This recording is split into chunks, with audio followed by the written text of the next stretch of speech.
Hello and good morning student. आज के আমরা 551 পেজ শুরু করছি মডেল সেট 3। মডেল সেট 3 প্রথম প্রশ্ন দেখো। একের এক বলছে বার্ষিক শতকরা চক্রবৃদ্ধি বার্ষিক নির্দিষ্ট শতকরা চক্রবৃদ্ধি হার সুদে কিছু টাকা n বছরে দ্বিগুণ হলে ওই টাকা 4 গুণ হবে কত বছরে? ওই টাকা 4 গুণ হবে কত বছরে? এর অপশন দিয়েছে বেশ কিছু। অপশন দিয়েছে যেমন 2n বছরে n/2 বছরে, 3n বছরে n/3 বছরে, কোনটা হবে? তো দেখা যাক, সলভ করা যাক। বার্ষিক শতকরা চক্রবৃদ্ধি হার সুদে কিছু টাকা প্রিন্সিপাল x ধরে নিচ্ছি, প্রিন্সিপাল x টাকা ধরিলাম, n বছরে, সময়টা n বছর, দ্বিগুণ হচ্ছে, তার মানে সুদাসল হচ্ছে 2x টাকা। আসল যদি x হয়, সুদাসল দ্বিগুণ মানে 2x টাকা। তাহলে আমি যদি ফর্মুলায় বসাই, তাহলে a is equal to p into 1 plus r by 100 to the power n। এখানে a এর মান হলো 2x, p হলো x, r জানা নাই, আর n হয়ে গেল n। এটা পাচ্ছ। আচ্ছা, যা পেয়েছো রেখে দাও। প্রশ্ন বলছে ওই টাকা কত বছরে 4 গুণ হবে। তাহলে 4 গুণ যদি 4 গুণ হয়, তাহলে সুদাসলটা কত হবে? 4x টাকা হবে। ওই টাকা যদি 4 গুণ হয় 4x টাকা হবে। তাহলে আমি যদি ফর্মুলাটা বসাই, a is equal to p into 1 plus 100 to the power n, এর জায়গায় কত বসবে এবারে? 4x, আর p এর জায়গায় তো x ই আছে, 1 plus r by 100 to the power n।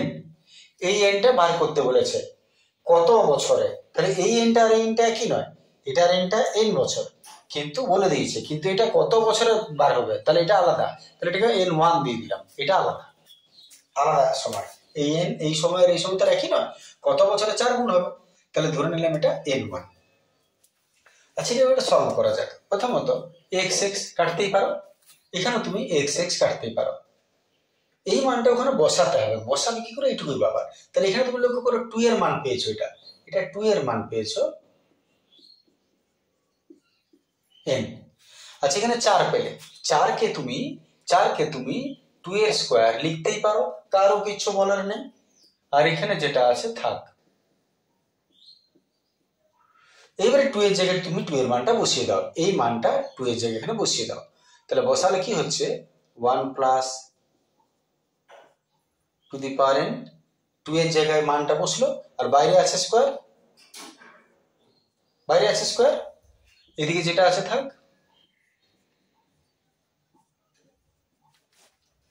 এবারে যদি তুমি গুণ করে দাও, তাহলে গোটাটা কত হবে? 2n হবে।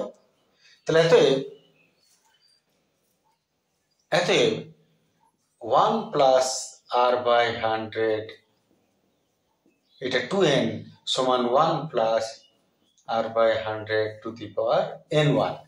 এইবারে যদি বেস মিলে যায় তাহলে পাওয়ার মিলে যায়। লক্ষ্য করো নিচে দুটো মিলে গেছে, তাহলে পাওয়ারটা সমান। এতএব n1 সমান কত দাঁড়ালো?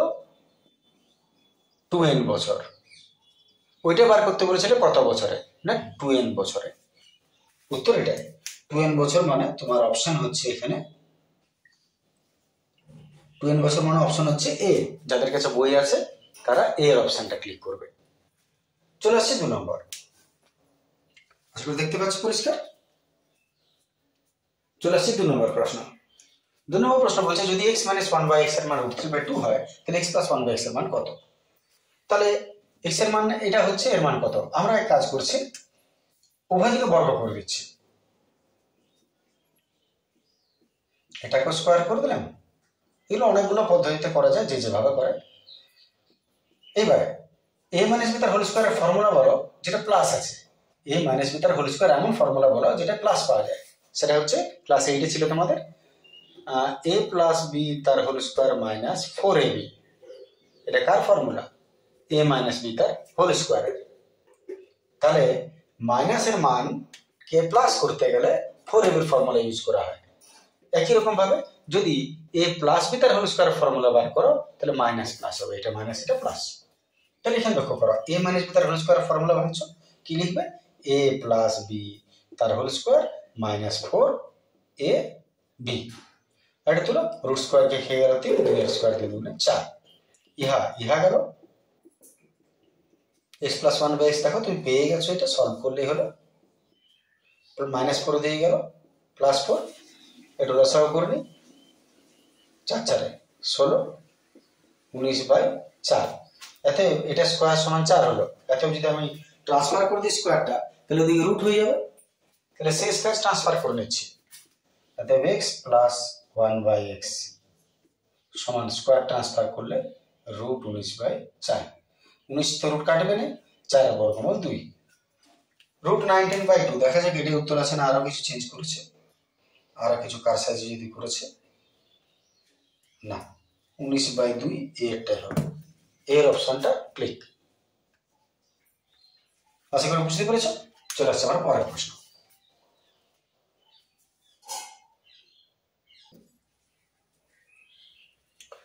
চলে আসছে আমাদের 3 প্রশ্ন। বলছে দুটি এক কেন্দ্রীয় বৃত্তের সাধারণ স্পর্শকের সংখ্যা কটা হবে? তো এক কেন্দ্রীয় বৃত্ত কাকে বলে? কেন্দ্র একটা, বৃত্ত ছোট বড়, কেন্দ্র একটা, এটা এক কেন্দ্রীয় বৃত্ত। আর স্পর্শক কাকে বলে? সাধারণ স্পর্শক। যেমন মনে করো দুটো বৃত্ত, যদি এইভাবে দুটোকে স্পর্শ করে পেরিয়ে যায়, দুটো পরিধিকে স্পর্শ করে পেরিয়ে যায়, এটাকে সাধারণ স্পর্শক বলে। আর যদি বাঁকা বাঁকি বেগ পেরো, তাহলে এটাকে তির্যক স্পর্শক বলে। তো বলেছে সাধারণ স্পর্শকের সংখ্যা কটা? যদি এক কেন্দ্রীয় বৃত্ত হয়, তার মানে একটার বাইরে আরেকটা হতে বাধ্য। যদি এক কেন্দ্রীয় বৃত্ত হয়, সেক্ষেত্রে সাধারণ স্পর্শকের সংখ্যা আসতে পারে না। সাধারণ স্পর্শক আসতে পারে না, কারণ যদি এর স্পর্শক টানো, একে কখনো টাচ করবে না। আর যদি এর স্পর্শক তুমি টেনে দাও, তাহলে এটাকে ভেদ করে চলে যাবে, তখন আর স্পর্শক রইল না, তখন ছেদক হয়ে গেল। তাহলে এটা হতে পারে না, যার জন্য এটা সংখ্যাটা হবে 0, 0টি, যেটা তোমার অপশন দেওয়া আছে এ অপশন আছে, এটা হবে। তারপর বলেছে থিটা ধনাত্মক সূক্ষ্মকোণ হলে সাইন থিটার চেয়ে টেন থিটা বড়, সাইন টেন সমান না সাইন থিটার চেয়ে টেন থিটা থেকে সাইন থিটা বড়? এটা লজিক্যালি প্রশ্ন, এটার মধ্যে বিশেষ কিছু নাই, খুব সাধারণ একটা কথা বলি। মনে করো একটা সমকোণী ত্রিভুজ, এটা 90 ডিগ্রি, এই দুটো কোনো থিটার মান বলেছে, এটা বা এটার মান সূক্ষ্মকোণ বলছে। তো যদি 90 ডিগ্রি হয়, এটা অতিভুজ, তাহলে 3টে বাহুর মাপ, এটা যে কোনোটা বড় ছোট হতে পারে, এটা কিন্তু সব থেকে বড় হবে, এটা নিয়ম। তাহলে মনে করো এটাকে 2 দিলাম, এটাকে 3 দিলাম, মনে করো এটা 5, বা তুমি 4 লিখো, কোনো অসুবিধা নেই। তাহলে 2, এটা 3, এটা 5, এই সব থেকে বড় হতে বাধ্য, এই দুজন হচ্ছে। এবারে সাইন বলো বা টেন বলো, সাইন যদি হয় মনে করো, তাহলে সাইনের ফর্মুলা হচ্ছে অতিভুজ বাই লম্ব বাই অতিভুজ। তাহলে সাইন থিটা হচ্ছে লম্ব বাই অতিভুজ, তার মানে 2/5। আর টেন থিটা হচ্ছে লম্ব বাই ভূমি, মানে 2/3, ঠিক আছে না? তাহলে এটা বাই এটা হলো এটা বাই এটা হলো এটা। এবার তুমি লক্ষ্য করো, তুমি যদি এদেরকে ভাগ করতে যাও 2কে 5 দ্বারা, 2কে 3 দ্বারা, তো সবসময় তুমি দেখতে পাবে কি নিচে যত বড় দিয়ে ভাগ করবে সংখ্যা তত ছোট হবে। যেমন 2কে যদি 5 দ্বারা ভাগ করি, 0.0, 5 4 20, 0.4। এবার 2কে 3 দ্বারা যদি ভাগ করি, 3 6 18, আরো কিছু হবে। তাহলে লক্ষ্য করো এটা 0.4, এটা 0.6, এর থেকে এটা বেশি।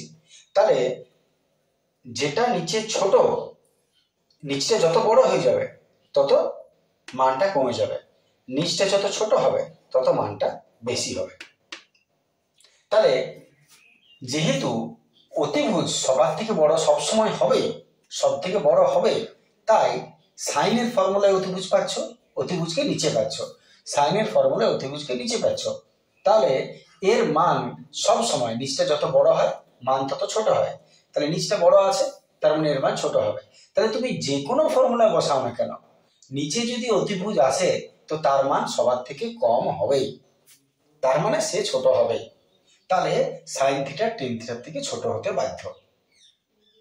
তাহলে টেন থিটা বড়, টেন থিটা বড়। এবারে কে বড় তুমি লক্ষ্য করো, টেন থিটা বড়। এই কনসেপশনটা, এই ধরনের প্রশ্ন অনেক কিছু থাকে, এই জিনিসটা মাথায় রাখলেই হলো। যে কোনো জিনিস আসুক তুমি কে বড় কে ছোট তুমি বুঝতে পারবে। তাহলে এটা টেন থিটাই বড় হবে, তার মানে অপশন এ। চলে আসছে আমরা পরের প্রশ্ন। 5 প্রশ্ন। প্রশ্ন দেখো, বলছে একটা চোঙের ভূমিতলের পরিধি তার উচ্চতার সমান হলে তার আয়তন হবে ড্যাশ। সাধারণ প্রশ্ন বটে, চোঙের ভূমিতলের পরিধি, একটা লম্ববৃত্তাকার চোঙ, একটা লম্ববৃত্তাকার চোঙের ভূমিতল কেমন হয়? বৃত্তাকার। তাহলে বৃত্তের পরিধি যা, চোঙের ভূমিতলের পরিধি তা। তাহলে ভূমিতলের চোঙের পরিধি বলেছে, তাহলে বৃত্তের পরিধি 2πr, তাহলে ভূমিতলের পরিধিও 2πrই হবে, সমান উচ্চতার সমান বলেছে, সমান h। তাহলে শর্ত বলেছে 2πr = h, কারণ ভূমিতলের পরিধি যা উচ্চতাও তা। তাহলে বলেছে তার আয়তন কত, তাহলে এত আয়তন। আয়তনের ফর্মুলা আমরা জানি, πr²h। এইবারে যে অপশনগুলো দিয়েছে তার বৈশিষ্ট্য তুমি লক্ষ্য করো। অপশনে আর কোথাও নাই, শুধু এইচ আছে, ইহা ইহা ইহা এবং ইহা। তাহলে তোমাকে আর রাখা যাবে না। তাহলে উপায় একটাই, আর এর বদলে এইচ করে দাও। কি করে করবে? এইখান থেকে আর এর মানটা বার করে নাও। অতএব আর সমান h/2π, h/2π হয়ে গেল। এবারে এখানে পাই, আর এর মান হয়ে গেল h/2π, তার স্কোয়ার আছে ইন্টু h আছে। আর একটু সলভ করে দাও, পাই h² বাই 2 × 4 পাই এর স্কোয়ার ইন্টু h। ঠিক আছে, এবারে পাই দুটো পাই আছে, একটা কেটে যাবে, এখান থেকে স্কোয়ারটা কেটে দিলাম, তাহলে হয়ে গেল h দুটো আর একটা, h 3টা আর নিচে 4π। বাস, যে অপশনটা হবে 4π, অপশন সি। নিশ্চয় বুঝতে পেরেছ? চলে আসছি তারপরটা। 1 2 3 8 10 8 3 2 8 8 সংখ্যাগুরু মান। সংখ্যাগুরু মান কাকে বলে? সংখ্যাগুরু মান হলো সবচেয়ে বেশি সংখ্যায় যে থাকবে সেই সংখ্যাগুরু মান। তাহলে সবচেয়ে বেশি কে আছে লক্ষ্য করে, এখানে 3 আছে দুটো, 8 আছে একটা দুটো, 3টে 4টা, 2 2টা, 8ই সব থেকে বেশি আছে। যেহেতু 8 সব থেকে বেশি আছে 4টা, এত সংখ্যাগুরু মান 8 হবে। তার মানে যেটা তোমার অপশন হচ্ছে এখানে সংখ্যাগুরু মান সি, সি এর অপশন। ঠিক আছে, চলে আসছে আমরা পরের প্রশ্ন।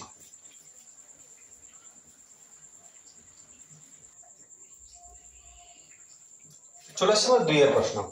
2 এর গুলো শূন্যস্থান পূরণ, গোলস্থান পূরণ। প্রথম প্রশ্ন, সময়ের সঙ্গে কোনো কিছুর নির্দিষ্ট হারে হ্রাস হলে সেটাকে সমহার কি বলে? হ্রাস।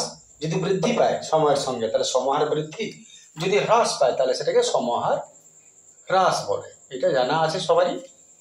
তারপর এখানে বলেছে যদি a-4 × x² + 2x + 1 = 0 সমীকরণটির একটা বীজ 1 হয় তাহলে এর মান কত হবে? তো আমি ইকুয়েশনটা লিখছি, 2 এর থেকে এখানে সলভ শুরু করছি। প্রশ্নটা দিয়েছে a-4 × x² + 2x + 1 = 0। একটা বীজ বলেছে 1, বীজ মানে আমরা স্বাভাবিকভাবেই জানি যে x এর মানকে বীজ বলে। তাহলে যদি বীজ বলে 1, তার মানে তোমাকে x এর জায়গায় ওর মানটাকে 1 লিখতে বলছে। তাহলে তুমি x এর জায়গায় 1 বসাও, এর জায়গায় 1, এর জায়গায় 1 = 0। 1 * 1ই হয়, 2 কে 2, 2 আর 1 3।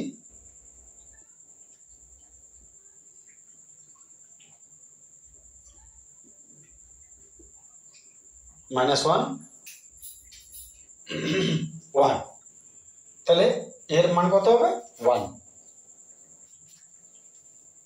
ঠিক আছে, চলে আসছে আমার পরের প্রশ্ন। পরের প্রশ্ন লক্ষ্য করো। পরের প্রশ্ন, এটা মুছে দিচ্ছি, দেখে নাও তোমরা, আশা করি এটা অসুবিধা নেই কোনো। চলে আসছে পরের প্রশ্ন। 3 নম্বর ছবিটা যদি আমি একটু বড় করে নিই এখানে,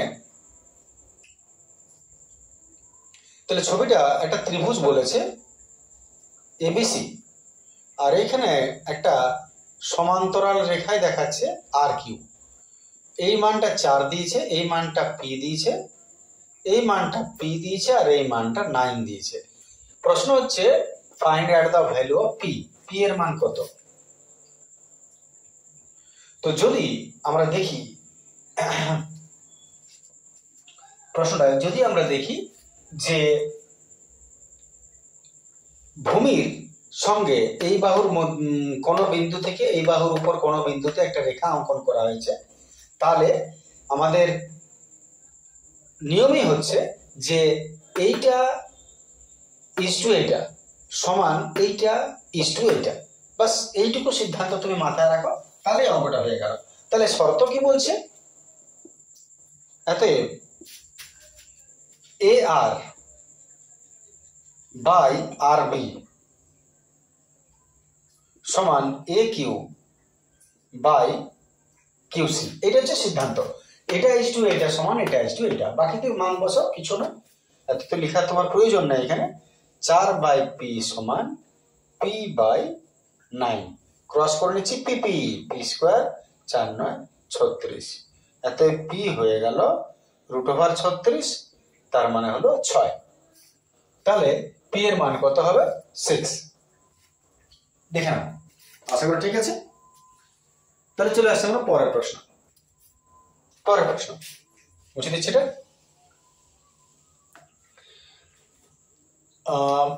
4 প্রশ্ন। প্রশ্ন বলছে sine square alpha plus sine square beta plus sine square gamma is equal to 3 হলে cos square alpha plus cos square beta plus cos square গামার মান কত? সহজ প্রশ্ন, কিন্তু একটু তুমি মাথা ঘামালেই হতো এটা। প্রথমত 3 কে তুমি ভাগ করে দাও, 1 + 1 + 1 বলতেই পারো।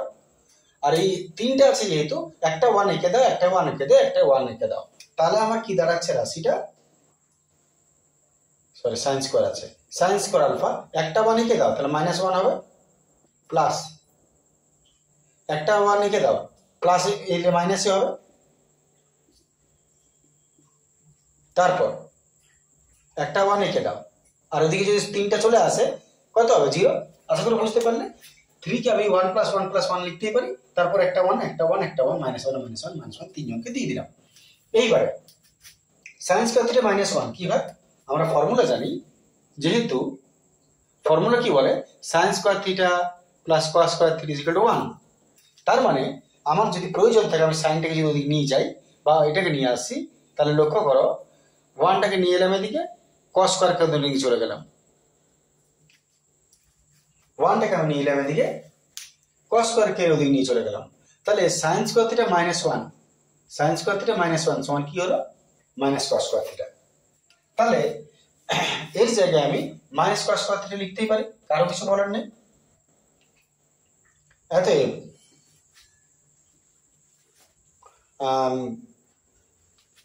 মাইনাস কস স্কয়ার আলফা, তেমনি এখানেও মাইনাস কস স্কয়ার বিটা, তেমনি এখানেও minus cos square gamma is equal to 0। দেখে নাও, এটাই হবে। তাহলে তুমি ব্র্যাকেট তুলে দাও, minus cos square alpha plus minus minus cos square beta plus minus minus cos square gamma সমান 0। মাইনাসটা কমন নিয়ে নাও, তাহলে তোমার এর সঙ্গে মিলিয়ে যাবে। প্রশ্ন তো এটা বটে। মাইনাস যদি কমন নিই, cos square alpha plus cos square beta বা plus cos square gamma is equal to 0। Minus transfer করে দিলে 0ই হয়। তার মানে আসলে এটার মান কত দাঁড়াচ্ছে? অতএব cos square alpha plus cos square beta plus cos square gamma হলো 0। তাহলে এর মান বার করতে বলেছিল, এর মান কত হবে? 0। আশা করি অসুবিধা নেই কোনো। দেখে নাও, এটা ডাইরেক্ট করবে, এমন কোনো আয়াতটা লিখতে হবে। তাহলে চলে আসছে আমরা পরের প্রশ্ন। আমরা মুছে নিচ্ছি এটা, দেখে নাও, আশা করি অসুবিধা নেই কোনো। চলে আসছে আমরা পরের প্রশ্ন। এই যে মাইনাস বললাম, এটা কোনো দরকার ছিল না আসলে। 1 মাইনাস যদি তুমি ফর্মুলা তুমি দেখো, তাহলে মাইনাস চেঞ্জ করে দিলে 1 মাইনাস সাইন স্কয়ার থিটা সমান কস স্কয়ার থিটা হয়, কিন্তু যদি কারো সলভ করতে অসুবিধা হয় সেই জন্য আমি একটু বেশি লেন্দি করে দিলাম, হয়তো মাইনাসটা কমন নিতে গেলাম। চলে আসছে পরেরটা। একটি ঘনকের প্রান্ত রেখার সমষ্টি 24 হলে আয়তন কত? তাহলে ঘনকের প্রান্ত রেখা, মনে করো এটা ঘনক, মনে করার কিছু নেই, ঘনকের মতো নয় যদিও। তাহলে প্রান্ত রেখা কোনগুলো? প্রান্ত রেখা এইগুলো। তাহলে একটা ঘনকের কটা প্রান্ত রেখা থাকে? লুডোর ছক্কা কটা প্রান্ত রেখা থাকবে? এটা যেমন তেমনি থাকবে, 1 2 3 4 5 6 7 8 9 10 11 12, 12টা প্রান্ত রেখা। তাহলে প্রান্ত রেখার সমষ্টি হলো 24। প্রান্ত রেখার ফর্মুলাই হলো 12, আর প্রান্ত রেখা মানে বাহু, বাহু মনে করো এ। তাহলে 12a সমান কত? 24, সমষ্টি যোগফল। তাহলে এ সমান হচ্ছে 24/12, মানে হলো 2। যদি বাহু হয় 2, তাহলে এত আয়তন কত হবে? প্রশ্ন আয়তন বলেছে, ঘনকের আয়তনের ফর্মুলা আহু কিউব। তাহলে আহু হলো 2 এর কিউব, 2 দুগুণে 4 4 দুগুণে 8, তাহলে এতে তার আয়তন 8। সুন্দর হয়ে গেল। তারপর 6টা।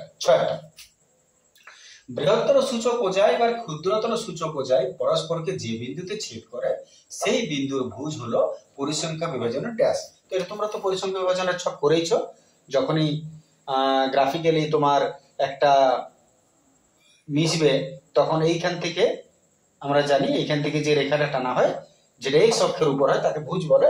সেইটা আমাদের কি নির্ণয় করা হয়? এটা মধ্যমা নির্ণয় হয়। তাহলে পরিসংখ্যা বিভাজনের মধ্যমা, এটা মধ্যমা নির্ণয়ে কাজে লাগে ফর্মুলাটা। বাস, আশা করি ঠিক আছে। চলে আসছি পরের প্রশ্ন।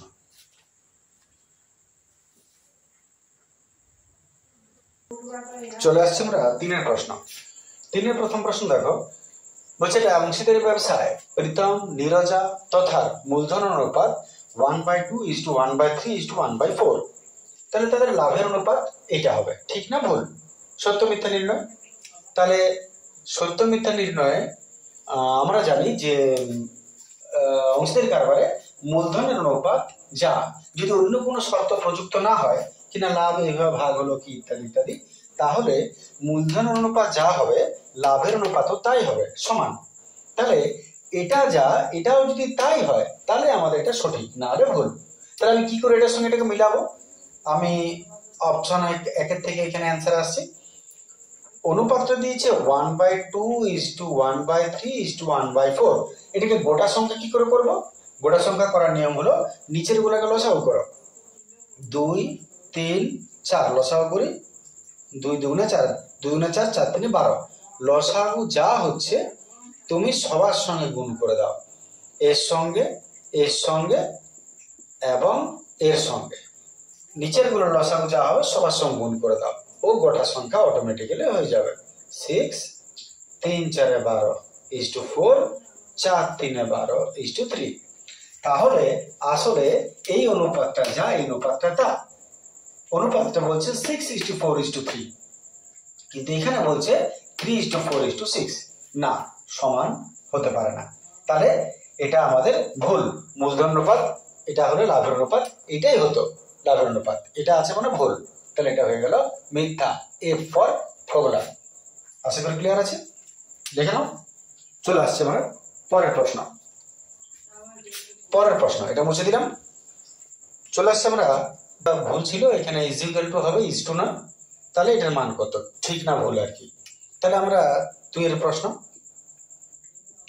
বলেছে PQX সমান QRY সমান RPZ।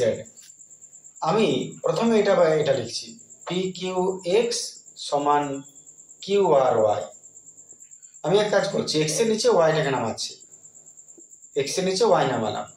তাহলে x এর নিচে যদি y নামাই, এদিকে QR এর নিচে PQ নেমে যাবে, সহগ বিচ্ছিন্ন হয়ে গেল, তাতে QQ কেটে গেল। অতএব x/y রইল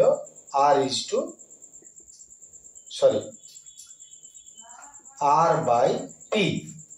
বাস রেখে দাও।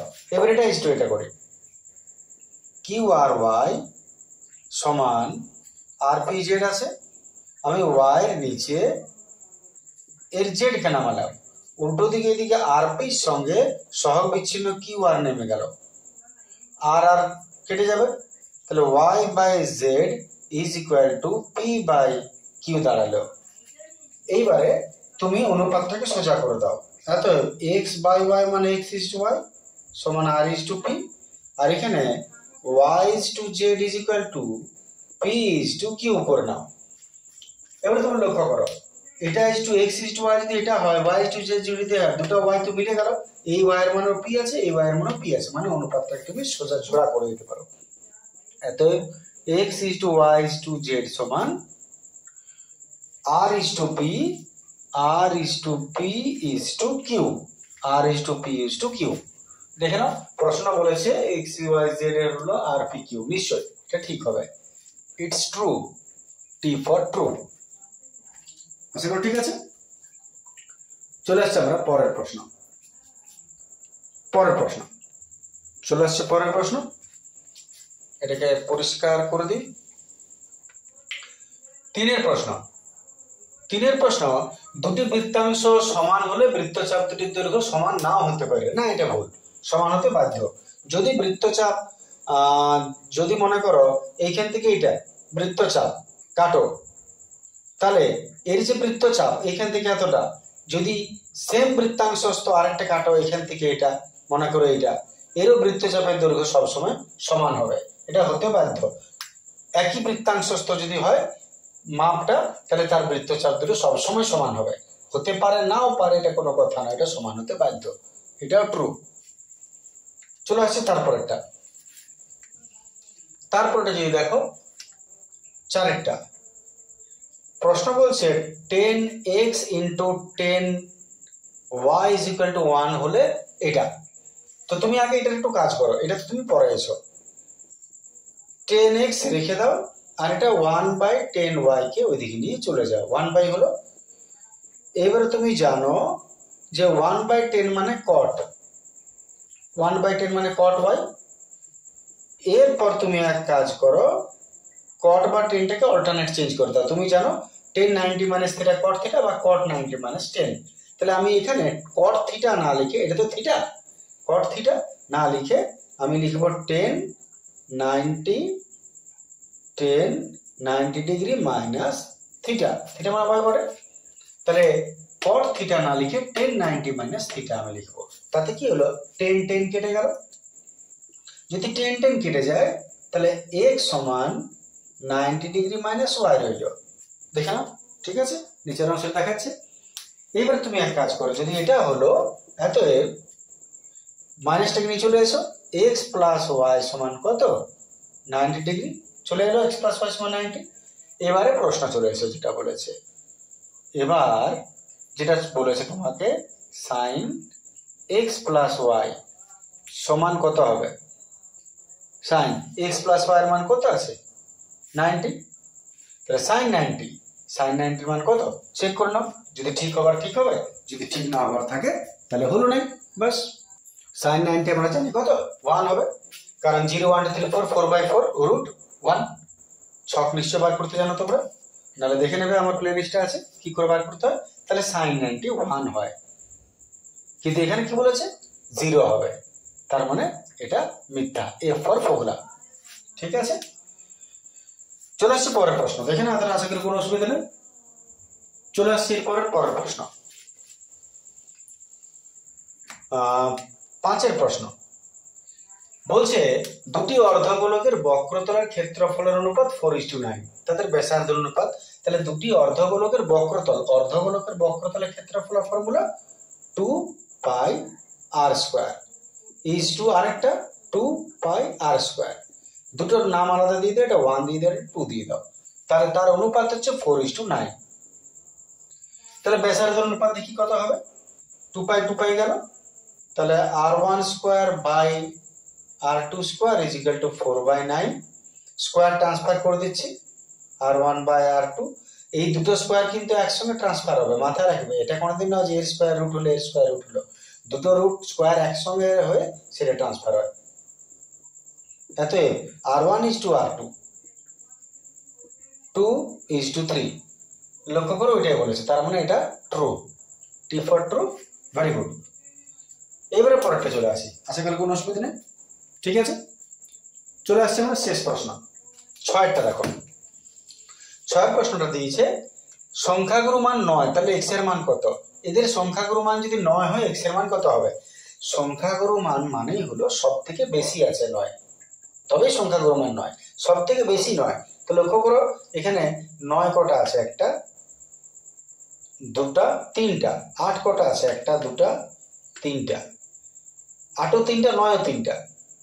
বাকি তুমি ছেড়ে দাও, 8ও 3টা 9ও 3টা। বেশি না হলে সংখ্যাগুরু হবে না। যখন 9 আর সংখ্যাগুরু মান, তার মানে 9 বেশি আছে। যদি বেশি থাকতে হয় তাহলে এই যে ফাঁকা ঘরটি আছে এক্স, এটা কত হতে হবে? 9 হতে হবে। তবে তো 9 1টা হলো, 2টা হলো, 3টা হলো, একটা বেশি হয়ে যাবে 4টা, তবেই সংখ্যাগুরু মান হচ্ছে। এত এক্স এর মান কত হবে? 9 হবে। তাহলে এটা সংখ্যাগুরু মান হয়ে যাবে। তাহলে এক্স এর জায়গায় 9, তবে 9 4টা মানে সব থেকে বেশি সংখ্যা হয়ে যাবে। তাহলে এটা আমাদের 8 বলেছে। তাহলে এফ ফর ফর্মুলা। দেখে না, আশা করি অসুবিধা নেই এতটা। বাস আমাদের এটা ক্লিয়ার হয়ে গেল। নেক্সট ভিডিও পরের দিন আসবো আমরা। যদি কোনো সমস্যা থাকে নিশ্চয়ই কমেন্ট করবে, ভালো লাগলে দেখো। চলে আসছি। Thank you, good day.